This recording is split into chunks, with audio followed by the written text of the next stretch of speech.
Right. Let's talk about writing and naming weapons. These musings are inspired by a tweet I saw earlier on Monday the 25th. As a rule, I'd link to it as a matter of courtesy and credit. That I do not do so is a matter of courtesy.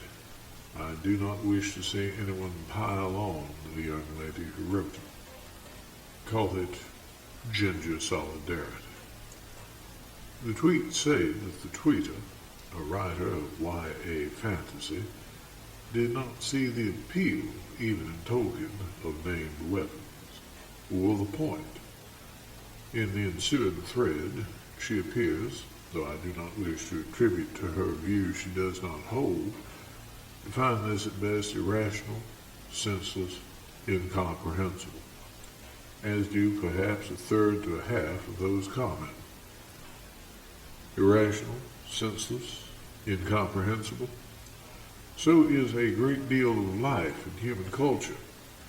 A rationalist should look at most of what we as a species do as being utterly inane, and the writing of fiction foremost amongst these. Yet we could not bear to live life without that. I think I'm being fair in saying that this is not a position terribly well suited to writing fantasy. Fantasy as a genre appears to me a genre precisely not in the wheelhouse of a rationalist. Then again, I am an historian and do not write fantasy. I gave that up when I stopped practicing law. I read some fantasy. I recognize my limitations by not trying to write it. I may someday essay some published alternate history, but that is as far as I am ever likely to go. And by way of full disclosure, when I do read fantasy, it is not recent. My tastes run to George MacDonald, Lord Dunsany, Tollers, whom I read religiously, Jack Lewis, and Charles Williams. Almost everything since, it seems to me, is either sedulous imitation or angry opposition. Almost all of it is, in one way or another, therefore reactionary and reactive. The first of these writers, admittedly, is a distant connection and a far more distant cousin. The second about a 13th cousin of mine, the third, again, a distant connection, and the fourth about a 17th cousin once removed. This is not boasting. This is indicative of how widespread the human impulse, historical and literary, to name weapons is. In this, as in everything, it does not all depend on money and who is in your family tree. In literature, weapons tend to get names. The reason for this is the precedent in human culture and human history. There's a very long and worldwide cultural habit, tradition, of naming notable weapons. Some of those names have come down to us, some in literary sources, some in historical record. I shall be speaking to the latter. We shall not be going in search of Pallas Athena's aegis, or Beowulf's hunting, or Tyrfing of the Volsungs, or Excalibur and his Celtic cognates in the hands of one or another semi-legendary dux bellorum. But because the naming of weapons is not a mere literary device, the history of the practice calls to us. In looking at historical named weapons, and a very small sample of them, and of those at least attributed culturally to the mythologized historical characters of whom we have actual record, I shall confine myself to the West. That is a world I know and can speak to. And this, despite the fact that Timur is a distant connection of mine, as is Tipu Sultan, whose allegedly unlucky sword, unlucky to the point its current owner gave it away, was in the news recently, as are Muhammad, Ali, and Fatima, though not speaking of named swords, Osman, and that I am descended of the Hamdanid emirs of Mosul and Aleppo, and of the Caliph Marwan. Blame the complex political situation in medieval Iberia and the Eastern Roman Empire for those, just as one can attribute to the political and military situation in the North Sea during the Viking Age, from Ireland to Iceland, Norway to Northumbria to Normandy, my thoroughly British descent from persons who figure in various sagas. Everyone on the Iberian Peninsula between the invasion and the Reconquista was perpetually switching sides for political power, regardless of creedal allegiances. Byzantine foreign policy consisted of Marian, the daughter of anyone who had a few thousand swords or cavalrymen to spare, and marketing off spare daughters to anyone else who had. And somehow, many of the descendants of these people eventually ended up married into the house of Plantagenet, and I am a direct descendant of John of Gaunt. All the same, this is an Eastern as it is a Western tradition of long standing, indeed of great eccentricity. This is the history of humankind, or a part of its history, regardless of place or nation, as these examples show. The story of a family to which we all belong, and often belong to an extent we do not realize unless we have done the research. Bows are perishable. The bow of Odysseus, a legendary weapon, left neither name nor history, nor could it have been passed down and preserved. As a matter both of material and of material culture, Paleolithic, Mesolithic, and Neolithic weaponry, edged or projectile, did not survive long enough, did not have the permanence sufficient to get and retain names, which ephemerality seems to have lasted also into the transitional Chalcolithic, the Eneolithic period.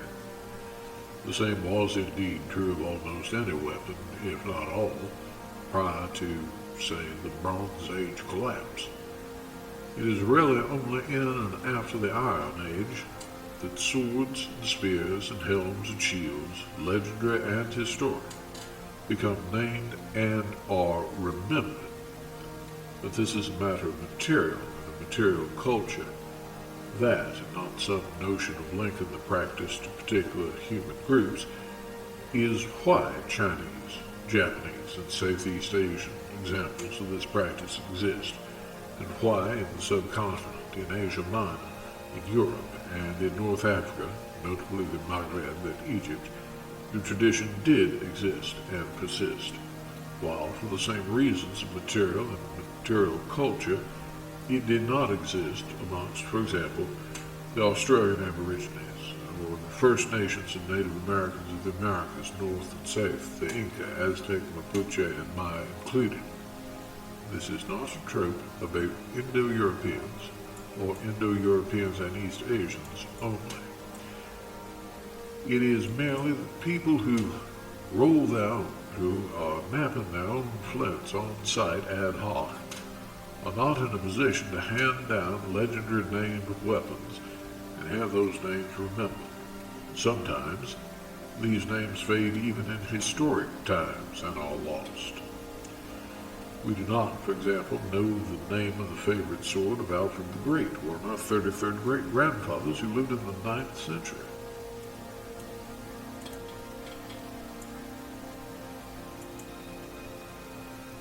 The sword of my connection Tipu has a reputation for bringing bad luck to its owner.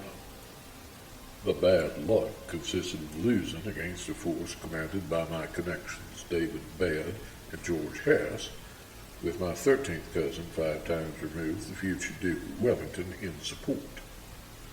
No one has bothered to remember what swords they were carrying at the time. Charlemagne unquestionably existed. He's one of my 36 great-grandfathers and almost certainly one of yours. But there's no real relation between the sword of Joyeuse, as it now exists, if it ever did, in his time, and that which formed part of the French Rebellion. That sword was first used in the coronation of Philip III, Philip the Bold of France, my 23rd great-grandfather. Yet the fact that that sword was linked, for propaganda reasons or otherwise, to Charlemagne is itself telling. And all of these are the family stories of the one family to which we all belong, whoever and wherever we are, the human family. Race is a construct, one constructed by racists. Whenever I mention in the course of these remarks my relationship, either as a connection, a remote in-law, or as a cousin or descendant, to any of those I name, you are always mentally to append to that remark, and your, however, umpteenth grandfather or cousin as well.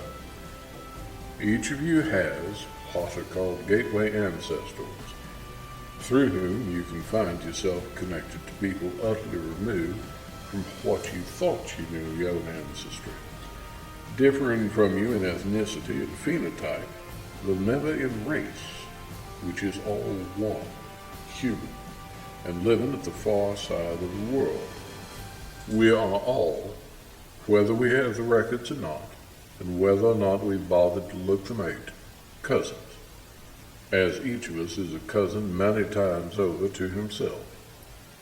My point here is to emphasize that the people of whom these tales were told, or these facts recorded, those who recorded the facts, those who told the tales, and those who accepted the legends are all my kinsmen and yours, however distantly, however difficult it should be to find the records, and regardless if you and your people have lived for millennia in China, Japan, or India.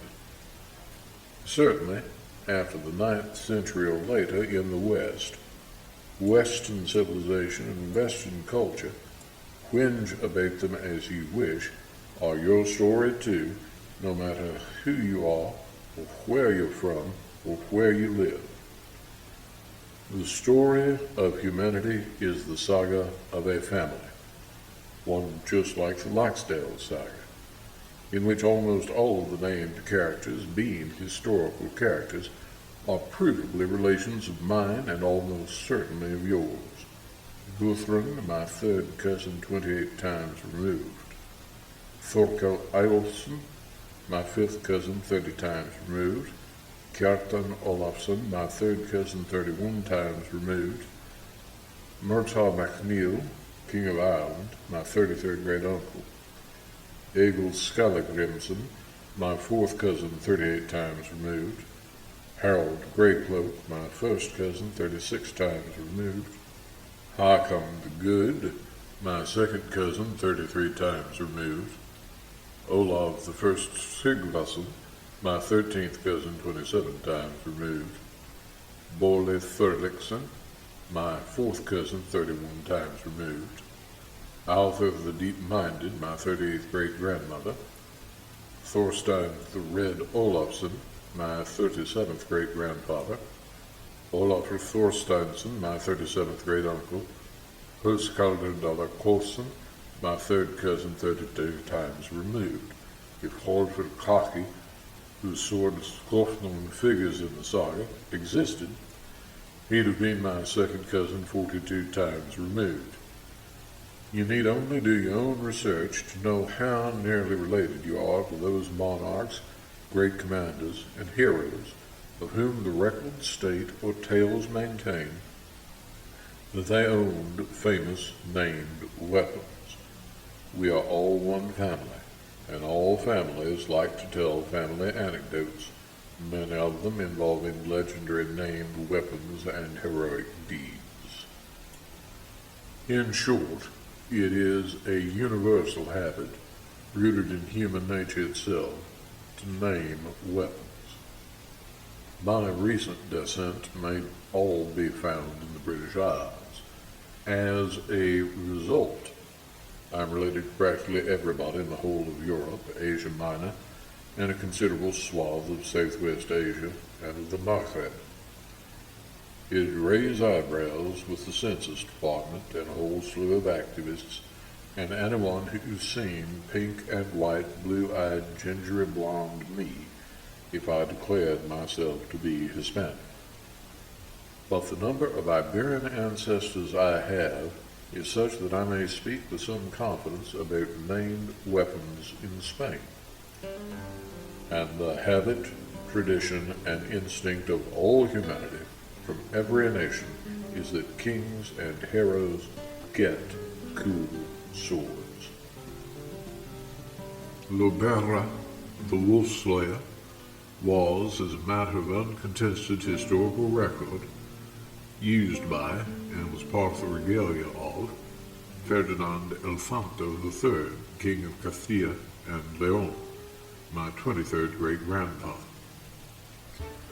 The sword leg-biter is associated with King Magnus III Barefoot in Ireland and Scandinavia, my second cousin about 31 times removed. Its historicity may be in question. The historicity of the attribution is not. Kings get cool swords. This is a deep and persistent human instinct. The coronation sword of Bohemia, the sword of St. Wenceslas, may or may not have ever been used by or have belonged to my 35th great-uncle St. Wenceslas of Bohemia, but it has been dated to the right time and place. Stierbich, old chipped edge, was given a legendary association with the 33rd great-grandfather of mine, Bolesław I, the Brave of Poland. In fact, it first enters the historical record in the possession of my fourth cousin, 24 times removed, King Ladislaus the Short. The political advantages and propaganda advantages of his making that association with his predecessor are obvious. The fact that it caught on attests to a deep and worldwide and universal human impulse. It is not a mere trope of fantasy, high or otherwise, that swords get names, and a modern and modernist writer of fantasy can make good cynical use, if she or he chooses, of that impulse and of the cynical propaganda value of pandering to it. There's a useful tip for you for free. The swords Tithona and Colada are said to have been carried by my 29th great-grandsire, Rodrigo Diaz de Vivar, el Cid Campeador, and metallurgically the first at least may date from the right period. Cortana was legendarily the sword of Tristram, which is a very great nonsense. The same name was apparently given to one of the swords of the hapless Edward the Confessor, my 30th great-uncle, but it palpably exists now as the Sword of Mercy in the British Crown Jewels, making its first recorded appearance in the reign of my 23rd great-grandfather Henry III of England at the coronation of his consort, my 23rd great-grandmother Eleanor of Provence. The provenance of the sword is therefore largely fictional and legendary. The fact that it was given this provenance and that it exists is a matter of sober history. So also is the fact that this, specifically, is the legendary history it was given. Kings and heroes get cool swords, and that people accept the coolness of these swords is a matter of historical and anthropological fact. That is why the 15th century Manx sword of state, for example, is popularly attributed to Olaf II, the Black, Olafur Guthrotharsson, King of the Isle of Man, my third cousin 24 times removed, who died in 1237. Kings and heroes get cool swords, and if they didn't, they're given one posthumously in popular memory. Everyone gets in on the act. Scots, Swedes, Lombards, the Kievan Rus from Rurik, my 33rd great-grandfather onwards, Arabs, Chinese, Japanese, and everyone on the subcontinent. William Longsword of Normandy, son of Rollo, and thus my 29th great-grandfather, was named for his prowess in war, and thus for his sword, rather than the other way round. My second cousin 29 times removed, Prince Sven the Crusader, son of Sweyn II of Denmark, and thus great-grandson of Forkbeard and grandnephew of Canute, participated in the First Crusade and was killed in action. Poets and popular culture were not content to leave it at that. 5 centuries later, Torquato Tasso, my 12th cousin 12 times removed, came up with a fictional son, Rinaldo, for my 30th great-grandfather Alberto Azzo II, Margrave of Milan and First of Este, in his poem, Jerusalem Delivered, and makes this Rinaldo to recover the sword of the fallen Sweyn, which in Rinaldo's hands becomes, fictionally, the first Christian sword over the walls of Jerusalem when the city fell to the Crusaders in 1099. 2 centuries after the poem, 7 after the Crusade, my distant connection Handel turns this into the opera Rinaldo. Meanwhile, a century before the opera, my 9th cousin 13 times removed, Christian IV of Denmark and Norway, had commissioned a painting of Rinaldo's discovering and reclaiming Sven's sword, and had founded the chivalric Order of the Armored Arm on the strength of it. Kings, princes, and heroes get cool swords, and when they don't have them, the imaginative instinct of humanity assigns such swords to them. All families, and we are all one family, tell these sorts of family anecdotes. This is being human. No one would now go in search of the ship of Theseus, or its more mundane counterpart, grandfather's hammer or sleigh. Yet the sword traditionally attributed to Sir William Wallace, the 23rd great-grandfather of mine, appears to have been reforged with new and old material many times, and may in fact contain metal from Wallace's sword, which is why my many times removed third cousin, James IV, King of Scots, may not merely have been engaged in a propaganda exercise in having it refurbished. One might readily go on, pile an example upon example. Suffice it to say that this is a deep-rooted human instinct. I should be very surprised had it ever ended, and it has not. It persisted through the days of the American frontier, both in actuality with Boone and literarily with Crockett, both cousins of mine within 15 degrees. Without getting into the question of the magic of smithing, I suggest it might be instructive to ask Hector Cole, Alec Steele, or Will Stelter about naming edged weapons unto this day. And this applies as well to tools of one or another sort as to weapons, which are also tools.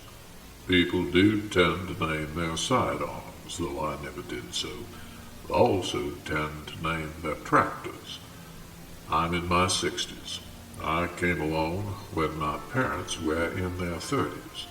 My father's mother, all her life, named her automobiles and apostrophized them as if they were carriage horses. I can recall her saying, "Whoa, Betsy," when braking. It was, I think, only partly jocular, and she was a university-educated woman and a notable painter in oils. Which brings me, I suppose, at long last, mass interjections of agreement, to my primary point, and it is not genre-specific, and certainly not specific to the genre of writing fantasy. The one thing, above all, which most cripples most modern writers in any genre is this: a lack of sensory experience and perception of the real world as commonly lived. They seem to live in rooms and within doors. They seem rarely to interact with persons out with their bubble, so-called. They seem rarely to engage with anything which does not confirm their prize. They seem to be straitjacketed by partisan influences, and they seem to have been shaped entirely by words on paper rather than by the reality that those words represent, and by bits and bytes. They do not seem ever to have changed their own oil, or shoveled shit out of a stable, or stripped a weapon, or been within 500 yards of a Catholic or Calvinist, which I, as an Anglican, try to avoid, or of a layman, or been to a baseball game or a cricket match, or seen a mallard, or ever to have set foot on farmland or a factory floor. I say seem because, of course, I do not know, and therefore do not judge them. I can't have a judge of their rights, which so very often seems sterile for the lack of any sense of these things. I should think that in writing fantasy it is all the more important first to know what Dunsany called the fields we know, before attempting to map those we don't. I'm entirely assured that no writer can reach her or his full potential, no matter how talented the writer may be, by living a bloodless life. Whether writing of the world or worlds unknown, there are worlds to be explored by experience before one can have any hopes of recording them, and it is incumbent upon the writer to be a mongoose, and always to go and find out. I, for one, should certainly prefer to be a mongoose than an unwindowed monad. One cannot write what one does not know, and we now live at a time in human history in which it is unprecedentedly easy to learn from others what one does not know, and the things which one does not know. In writing and in life, as in law, ignorance, and particularly willful ignorance of the facts, is no excuse. And there is, nowadays, no excuse, because there is no inability, no impediment, no excuse for not learning. Live, learn, then and only then write. Anything else is a mere indulgent waste of time, life, talent, paper, and ink. Here endeth the lesson.